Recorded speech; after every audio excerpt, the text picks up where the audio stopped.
ایک روپیہ اللہ کے نام پہ خرچ کرنا 1,00,000 روپیہ خرچ کرنے سے بڑھ گیا۔ تو صحابہ نے عرض کی وہ کیسے بڑھ گیا؟ تو آپ نے کہا ایک آدمی کے پاس 2 روپے، ایک آدمی کے پاس کروڑوں روپے، جس کے پاس 2 روپے تھے اس نے 1 روپیہ اللہ کے نام پہ دے دیا، اور جس کے پاس کروڑوں تھے اس نے 1,00,000 دیا۔ جس نے 2 میں سے 1 دیا اس نے اپنے مال کا آدھا حصہ دیا، جس نے 1,00,000 دیا اس نے اپنے مال کا کوئی 1000واں حصہ دیا۔ جب تولا جائے گا تو 1 روپے کا وزن 1,00,000 سے بڑھ جائے گا۔ اور اس کا ایک واقعہ بھی، حضرت عمر ہمیشہ حضرت ابو بکر سے نہ کوشش کرتے تھے آگے نکل جاؤں، آگے نکل جاؤں، آگے نکل جاؤں، ساری زندگی موقع نہ بن سکا۔ تبوک کا موقع آیا تو اللہ کے نبی نے کہا مال خرچ کرو۔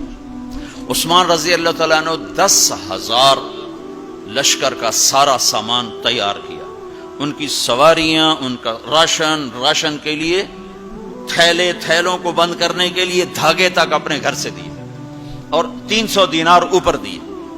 تو اللہ کے نبی کی جھولی میں وہ 300 دینار پڑے تھے یوں، اور آپ ان دیناروں کو اٹھا کے یوں فرما رہے تھے ما علی عثمان اللہ یعمل بعدا، عثمان آج کے بعد کچھ بھی نہ کرے تو جنت واجب ہوگی۔ تو عمر کہنے لگے آج میں ابو بکر کو کاٹ سکتا ہوں، آج میں اس سے آگے نکل سکتا ہوں کہ وہ آج کل غریب ہے، میں مالدار ہوں، تو وہ تھوڑا لائے گا میں زیادہ لاؤں گا تو میں بڑھ جاؤں گا۔ لہذا انہوں نے اپنے مال کا آدھا حصہ، آدھا گھر میں رکھا اور آدھا لے کر آئے۔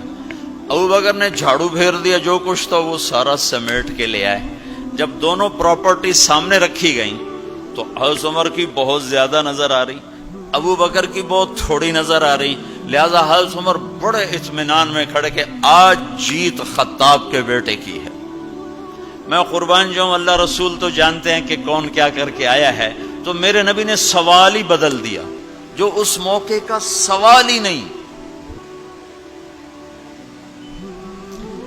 کوئی آدمی مسجد میں چندہ دینے جائے، مدرسے میں چندہ دینے جائے، کہا جی مول صاحب یہ 1,00,000 روپیہ ہے مدرسے کے لیے، مسجد کے لیے۔ آگے مولوی صاحب کہیں پیچھے کتنے پڑے ہوئے ہیں، تو کہے گا یہ بھی واپس کرو، میں تو تھوڑی نیت ہے جو کوئی چکر لگتا ہے کہ تسی ٹھیکیدار ہو، مگر علی شاید ابھی پیچھے کتنے پے ہیں۔ یہ موقع کا سوال ہے ہی نہیں۔ مولوی صاحب کو چاہیے جی جزاک اللہ، یہ لیجیے رسید، بسم اللہ، پھر بھی موقع آئے تو دیتے رہیں۔ تو میرے نبی نے پوچھنا یہ تھا ابو بکر کتنا لائے ہو، عمر کتنا لائے ہو، اور یہی اس موقع کا سوال ہے۔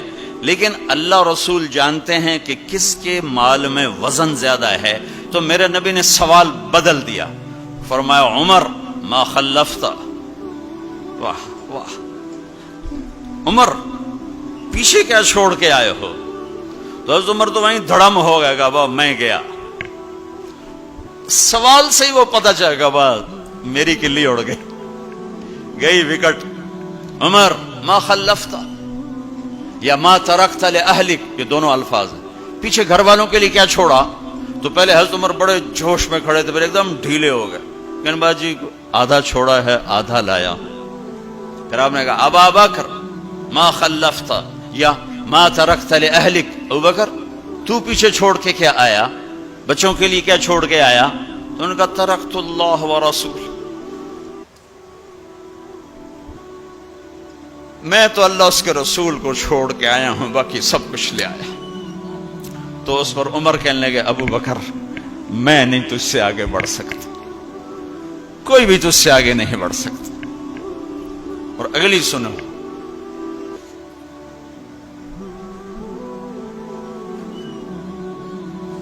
اپنے کپڑے بھی دے دیے اور ایک ٹاٹ تھا وہ پہن کر اس کو کانٹوں سے سی لیا۔ تو جبریل آئے، کہنے لگے یا رسول اللہ، اللہ تعالیٰ پوچھ رہے ہیں کہ ابو بکر نے یہ ٹاٹ کیوں پہنا ہوا ہے؟ تو آپ نے کہا کہ ابو بکر نے سارا کچھ اللہ اس کے رسول پہ لگا دیا ہے اس لیے یہ پہنا ہوا ہے۔ تو کہا یا رسول اللہ، اللہ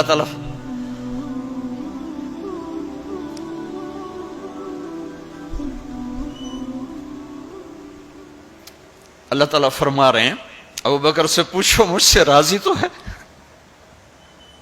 مجھ سے راضی تو ہے، اس فقر میں مجھ سے راضی ہے؟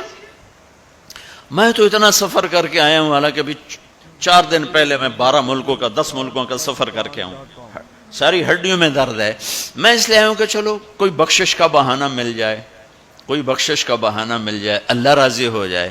آپ سارے اس لیے حج پہ جا رہے ہو کہ اللہ راضی ہو جائے۔ جو سارے جہان سے کہتا ہے مجھے راضی کر، وہ کہہ رہا ہے ابو بکر سے پوچھو مجھ سے راضی تو ہے۔